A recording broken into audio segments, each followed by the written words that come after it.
नमस्कार, कैसे हैं आप लोग? स्वागत है आपका हमारे YouTube चैनल पर। बिहार और झारखंड के दिन भर की 10 बड़ी खबरों के साथ हाजिर हूं मैं, संदले सिंह। खबरों की शुरुआत करें उससे पहले आपसे अनुरोध करते हैं कि यदि आपने हमारे चैनल को सब्सक्राइब नहीं किया है तो आज ही सब्सक्राइब करें, और ताकि बिहार और झारखंड की ताजा तरीन और राजनीति से जुड़ी हर अपडेट आपको हर दिन मिलती रहे। तो चलिए करते हैं खबरों की शुरुआत। खबरों की शुरुआत आज मुजफ्फरपुर से करते हैं, जहां सकरा थाना क्षेत्र के बखरी इलाके में गल्ला व्यवसायी के कलेक्शन एजेंट से 2 लाख रुपए की कथित लूट का पुलिस ने कुछ ही घंटों में खुलासा कर दिया। जांच में सामने आया कि लूट की कहानी पूरी तरह फर्जी थी और इसे खुद कलेक्शन एजेंट ने रचा था। पुलिस ने आरोपी कलेक्शन एजेंट आदित्य कुमार को 2,02,335 रुपए की पूरी राशि के साथ गिरफ्तार किया है।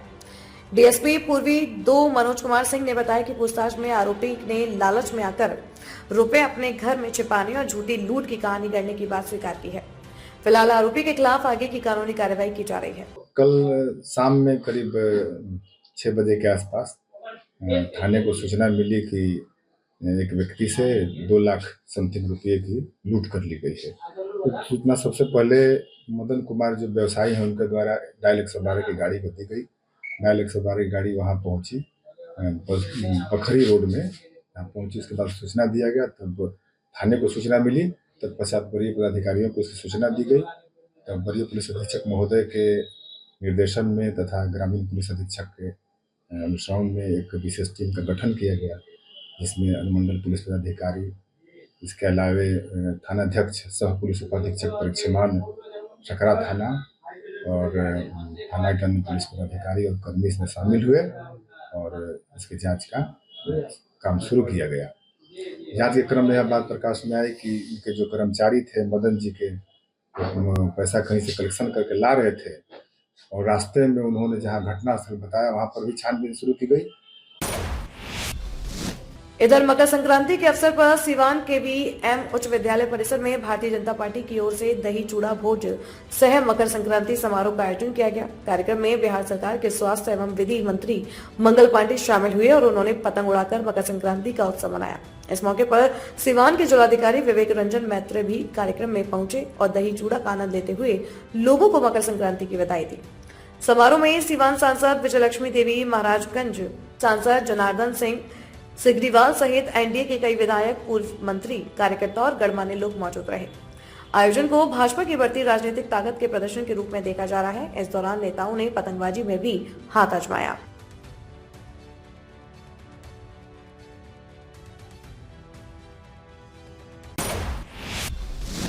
उधर पश्चिम चंपारण जिले में कड़ाके की ठंड के बीच बगहा सिविल कोर्ट के न्यायिक पदाधिकारियों ने मानवीय पहल करते हुए गरीब और जरूरतमंद लोगों के बीच करीब 300 कंबल का वितरण किया।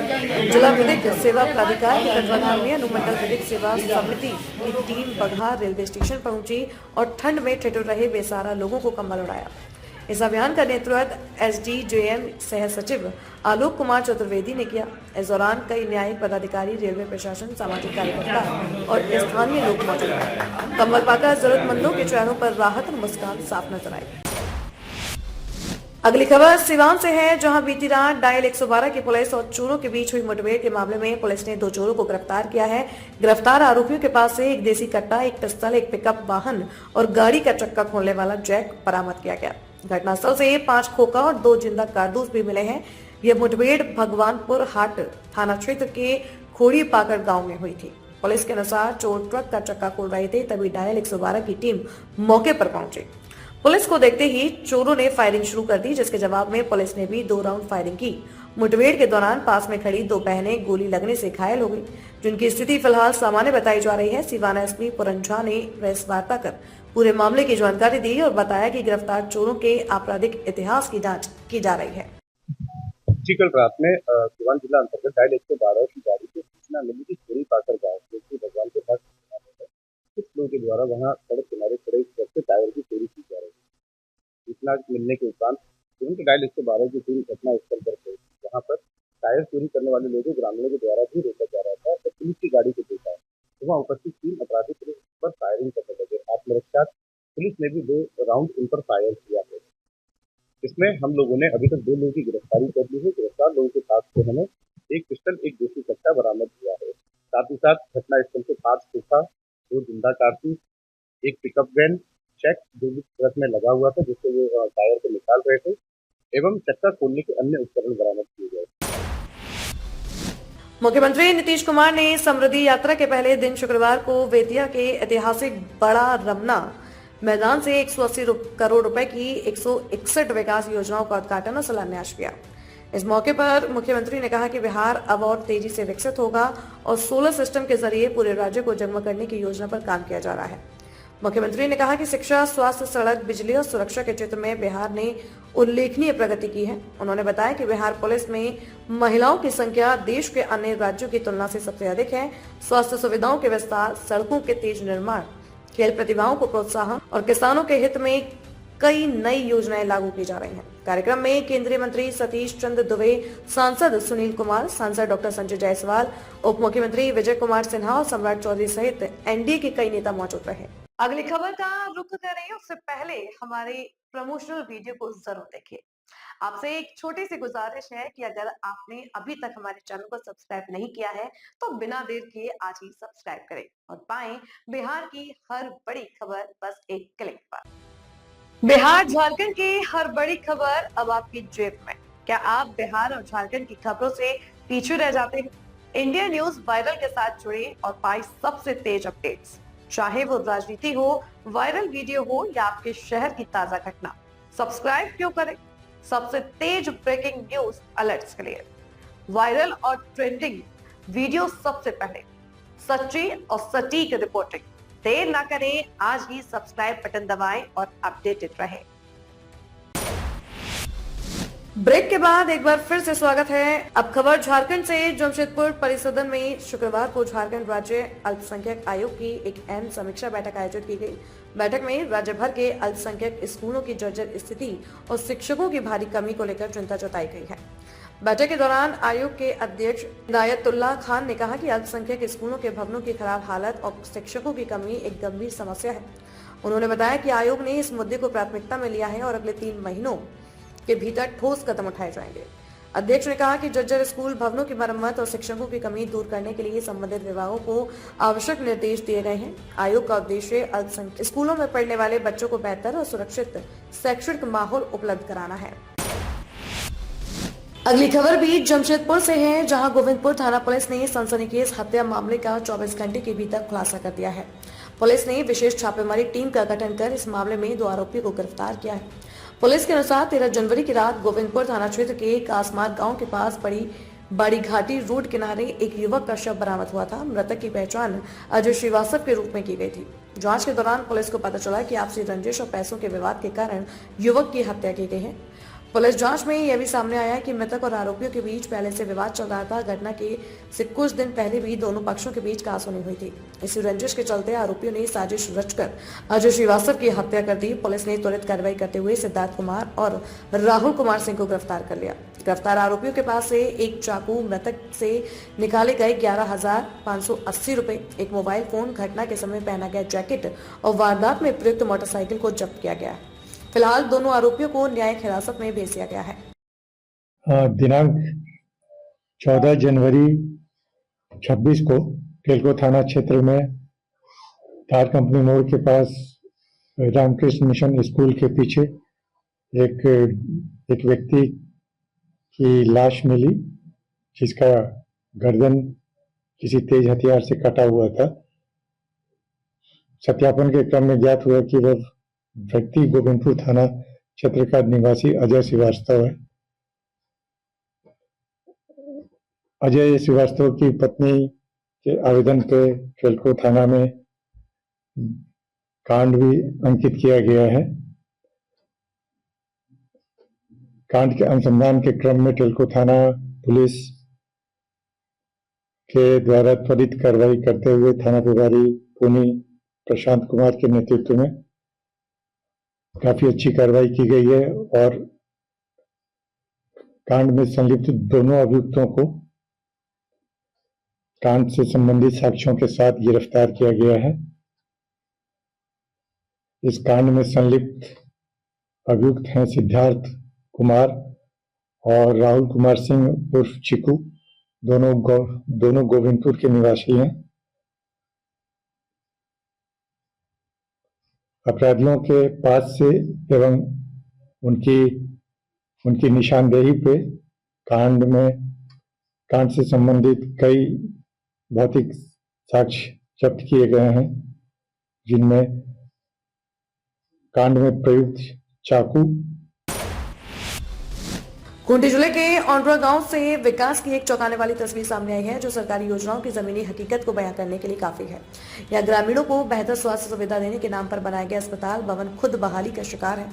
अधूरा, जर्जर और बेकार पड़ा यह भवन सीधे तौर पर सरकारी तंत्र और जवाबदेही पर सवाल खड़े करता है। औंड्रा गांव में स्वास्थ्य उपकेंद्र के निर्माण की स्वीकृति दी गई थी, योजना बनी, काम शुरू हुआ, लेकिन निर्माण कार्य आधे रास्ते में ही छोड़ दिया गया।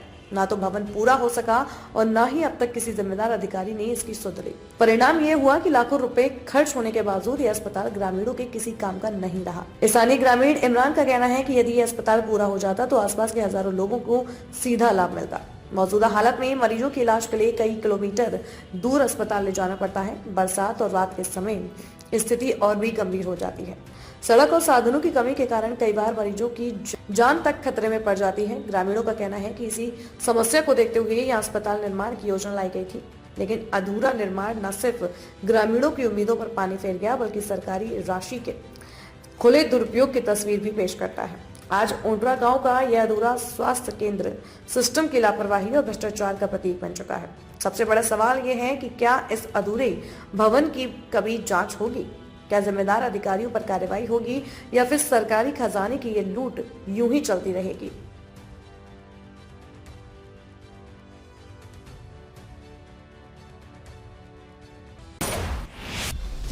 झारखंड की शैक्षणिक राजधानी कहे जाने वाले बोकारो स्टील सिटी के सेक्टर 6 स्थित बीएससीटी कॉलेज पर बंद होने का खतरा मंडरा रहा है। बोकारो स्टील प्लांट प्रबंधन की ओर से लीज रिन्यूअल नहीं कराने और करीब 10 करोड़ रुपए का शुल्क बकाया रहने के कारण कॉलेज की लीज रद्द कर दी गई है। करीब 20 एकड़ भूमि पर स्थापित यह कॉलेज बोकारो जिले का सबसे पुराना सरकारी कॉलेज है, जिसकी स्थापना वर्ष 1970 में हुई थी। वर्तमान में कॉलेज में कला, विज्ञान, वाणिज्य, प्रबंधन सहित स्नातक और स्नातकोत्तर पाठ्यक्रमों में 2500 से अधिक छात्र अध्ययनरत हैं। कॉलेज बंद होने की स्थिति में गरीब, आदिवासी, दलित और अल्पसंख्यक वर्ग के विद्यार्थियों को सबसे अधिक नुकसान होने की आशंका जताई जा रही है। छात्रों और कर्मचारियों ने कॉलेज को फ्री लीज पर भूमि उपलब्ध कराने की मांग की है। वहीं बोकारो स्टील के संचार प्रमुख मणिकांत धान ने बताया कि वर्ष 2008 में लीज अवधि समाप्त हो चुकी है और रिन्यूअल नहीं कराया गया है। उन्होंने कहा कि यह मामला सेल बोर्ड और तहसील मुख्यालय से संबंधित है। सेल बार बार चिट्ठी दे रही है, उसका भी जवाब दे रहे हैं। जितने भी अधिकारी हैं इससे संबंधित यूनिवर्सिटी विश्वविद्यालय के अधिकारी, इनको भी हम लोग लेटर लिख चुके हैं। मुख्यमंत्री को भी दिए हैं, गवर्नर साहब को भी दिए हैं, सेल चेयरमैन को भी दिए हैं। इससे पहले हमारे विश्वविद्यालय से एक टीम बनी थी, कमेटी बनी थी, उसके साथ बीएसएल की वार्ता भी हुई है। हम यहाँ अधिकांश बच्चे जो हैं बीएसएल के ही बच्चे आकर यहाँ शिक्षा ग्रहण करते हैं। यह एक सरकारी कॉलेज है, दूर दूर से बच्चे आकर पढ़ते हैं। सरकारी कॉलेज होने के कारण यहाँ फीस कम ली जाती है। यहाँ हॉस्टल की सुविधा है, minority hotel, SC hotel, ST hotel. हम बीएसएल से एक ही मांग रखना चाहते हैं कि जिस प्रकार डीसी ऑफिस और अन्य सरकारी कॉलेज को भूमि फ्री ऑफ कॉस्ट में दिया गया है, उसी तरह इस कॉलेज को भी फ्री ऑफ कॉस्ट में भूमि उपलब्ध करा जाए, जिससे कि ताकि बच्चे दूर दूर से आकर शिक्षा ग्रहण कर सकें। अगर कैंसिल कर दिया जाए तो क्या होगा? कैंसिल करने से काफ़ी दिक्कत होगी। सारे ग्रामीण बच्चे आकर यहाँ शिक्षा ग्रहण करते हैं, इससे बहुत ही दिक्कत होगी। उधर फर्जी और भाड़े के बेलर के सहारे जेल से बाहर आने वाले अपराधियों पर अब धनबाद पुलिस की कड़ी नजर रहेगी। एसएसपी प्रभात कुमार ने इस संबंध में विशेष जांच टीम का गठन किया है। उन्होंने बताया कि पिछले 5 वर्षों में बेल पर जेल से बाहर आए करीब 3400 अपराधियों की सूची तैयार की गई है। इन सभी अपराधियों और बेलरों का गहन वेरिफिकेशन किया जाएगा। फर्जी या अवैध तरीके से जमानतदार पाए जाने वाले बेलरों और अपराधियों के खिलाफ सख्त कार्रवाई होगी। एसएसपी ने कहा कि यह अभियान 31 जनवरी तक चलेगा और 1 फरवरी को पूरी समीक्षा की जाएगी। धनबाद में संगठित अपराध और बेल के नाम पर फर्जीवाड़े पर पुलिस की सतत निगरानी जारी रहेगी। तो साथियों, आज के लिए बस इतना ही। कल फिर हाजिर होंगे बिहार और झारखंड की 10 बड़ी खबरों के साथ। मुझे दीजिए इजाजत। ताजा तरीन और राजनीति से जुड़ी खबरों के लिए आज ही हमारे चैनल को सब्सक्राइब करें और बेल आइकन दबाना ना भूलें। ताकि हर अपडेट्स आपको एक क्लिक पर मिलता रहे। और हाँ, कमेंट बॉक्स में अपनी प्रतिक्रिया जरूर दें ताकि आपकी रुचि के अनुसार हम खबरों का चयन कर सकें। यदि आप भी हमारी टीम के साथ जुड़ना चाहते हैं तो नीचे दिए जा रहे संपर्क सूत्र पर आज ही संपर्क करें और बने हमारी टीम का हिस्सा।